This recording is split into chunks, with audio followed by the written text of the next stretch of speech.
Hey Chiefs Kingdom, Harrison Graham here. Before we jump into today's mailbag video, or actually tomorrow will be a mailbag video, or Friday, we have news and rumors to get into. Get in on that mailbag video by using hashtag Chiefs down in the comments. All you got to do is type hashtag Chiefs and ask whatever questions you want. Ask about the latest news, rumors, trade deadline around the corner, submit your trade ideas, whatever it is, we will answer your questions on the show. So get those questions in, and with that being said, got a lot of news and rumors to dive into, so stay tuned.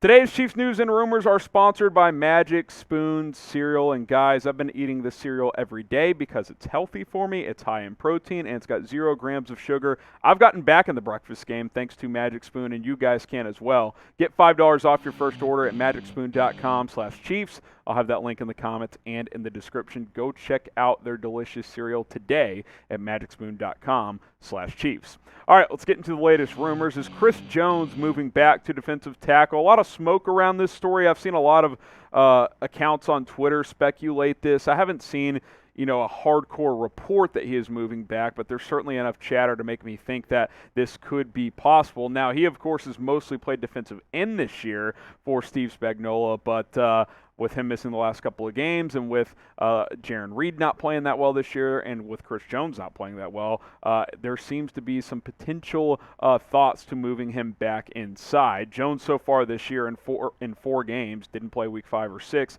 just 2 sacks, and both those sacks were in week 1, so he's been pretty quiet since that opening game against the Cleveland Browns. And after that game, I was like, wow, this move was looking like a genius move by Spags and this team. But let's be honest, the Chiefs need Chris Jones to produce, and if that's not happening at defensive end, maybe they can get the best out of him at defensive tackle, where he has, of course, played the last couple of seasons. So we'll see what happens here. We'll see if this Sunday he kicks back inside and we get to see more Michael Dano, which I think could be part of the motivation on a potential move. He's played pretty well at defensive end. Right now, this is how the depth chart has been sitting for Kansas City, but I think if you kick Jones back inside, he would probably start for Jarran Reed next to Derek Nottie. Reed has not been good. They brought him in here, thought he'd be a key piece on this defensive front, and he just hasn't been that guy for whatever reason. So maybe you go Chris Jones inside, Dana and Clark at defensive end, and then you rotate, Derek Nottie, Tershawn Wharton, Jarran Reed at that other defensive tackle spot. Because Reed, let's be honest, he's been very, very disappointing. So should the Chiefs move Chris Jones back to defensive tackle? Type Y for yes, type N for no. If you get hit with the YouTube ad break here, we'll make this the pinned comment on today's video. So just scroll on down, give me a Y, give me an N, and reply to that pinned comment. We'll get to our next story here on the Chiefs Report. Whitney Mercilus, the defensive end free agent. It's not officially official, but he is going to sign with the Green Bay Packers, barring a setback or a failed physical. He, of course, was released by the Houston Texans on Tuesday. Kansas City, by many, was considered the favorite to land Mercilus, so this is kind of a bummer. He reportedly chose Green Bay over the Chiefs and the Steelers, and that's kind of disappointing because Kansas City's pass rush just has not been that good, if we're being completely honest. I'm pretty disappointed that the Chiefs do not get Mercilus here. Now, maybe the Packers offered more money. Maybe they offered a bigger role. Who knows? But a lot of the initial reports were that the Chiefs made the most sense and that they were definitely going to be interested. So they're set. They sit without Mercilus for now. And again, all the chatter around what's happening with Chris Jones and if he's going to move inside or stay outside of defensive end as well. All I know is Kansas City needs help at pass rush. They need more of a pass rush moving forward, and that's why I thought Mercilus made a lot of sense, because he could come in here and be a rotational defensive end and get after the quarterback. But he's going to be doing that for Green Bay instead. What is your one-word reaction to Mercilus choosing Green Bay over the Kansas City Chiefs? Disappointing, unfortunate, stupid? Let me know what you guys think in the comments. Your one-word reaction to Whitney Mercilus opting to go to the Green Bay Packers instead of the Kansas City Chiefs. Go ahead and let me know what you guys think down below. Now, Magic Spoon cereal is never a disappointment because it's high in protein, it's low in carbs, and it has zero sugar. Yes, sugar-free cereal that actually tastes fantastic. The flavors explode in your mouth. It's absolutely delicious. I'm a big fan of the peanut butter, which is the cereal I've been rocking today from Magic Spoon, but I also have the cocoa sometimes. I'm a big fan of the frosted and fruity flavors as well, and they also have seasonal flavors. They have a kind of a fall-themed one right now, but go check out their flavors. They have a bunch of different ones available. It's magicspoon.com/Chiefs. Get going with the best cereal on the market. You can't find this at your local grocery store. You have to order it online, but that's why we get you $5 off at the link, magicspoon.com/Chiefs. That'll be in the comments and down in the description. Now, the Chiefs did sign a pass rusher to their practice squad. That would be Shilique Calhoun, the young player out of Michigan State. He is going to be on the practice squad, but, you know, that's a super deep depth piece that's not even on the active roster. So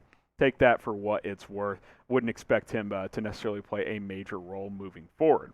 How about Kyle Long? We haven't talked about him in quite a while. He is eligible to return to practice and to be activated from the PUP list now that Week 7 is here. Andy Reid said at his press conference today that there's no official update there, but that he has been progressing. Unclear if he will be activated from the PUP list at this point in time. Obviously, he came out of retirement to come play for the Kansas City Chiefs. Looked pretty good earlier in the offseason, but missed all of camp and the preseason with an injury. You kind of look at where the Chiefs are right now with their offensive line. It's pretty set. Outside of maybe right tackle Lucas Niang and Mike Rimmers. Rimmers got the start last week because Niang was a little banged up. We'll see what they do moving forward. But I think Trey Smith is locked in at right guard. Joe Thuney, it looks like he's going to be able to play with that hand fracture. I don't think Kyle Long would start if he gets activated. I think he'd be a backup. Maybe that gives you flexibility to, make a trade or do something like that. But we'll just have to see how this is handled. It's possible that they don't activate him, that they just leave him and he doesn't play this year. We'll have to wait and see where he's at with his injury diagnosis. More on this in a few moments, but first, want you guys to subscribe to the Chiefs Report because we cover the latest news, rumors, mailbags, use hashtag Chiefs, like I said, and more videos all year long. And if you haven't been with us the past couple of videos, we announced on Monday that starting next Monday, we are going to go live every single week, 4 o'clock Eastern, 3 o'clock Central, with the Chiefs Report live stream every Monday. And that's when most of our mailbags will come from in the future. So join us for that next Monday. Subscribe so you don't miss any of our coverage here on the Chiefs Report. Now, Kyle Long sat out last year because he retired. In 2019, played just 6 games for the Bears, only gave up a sack, but his PFF grade overall was not very good. He had kind of fallen off at that point, but the injuries had really piled up, which led to him retiring. But he reportedly had gotten himself into great shape, which is why he wanted to make a comeback attempt before his latest injury. So hopefully, he gets back and at least is a good backup option. You look at his resume, he was a good player in Chicago when he was healthy. 3 Pro Bowls, a second-team All-Pro.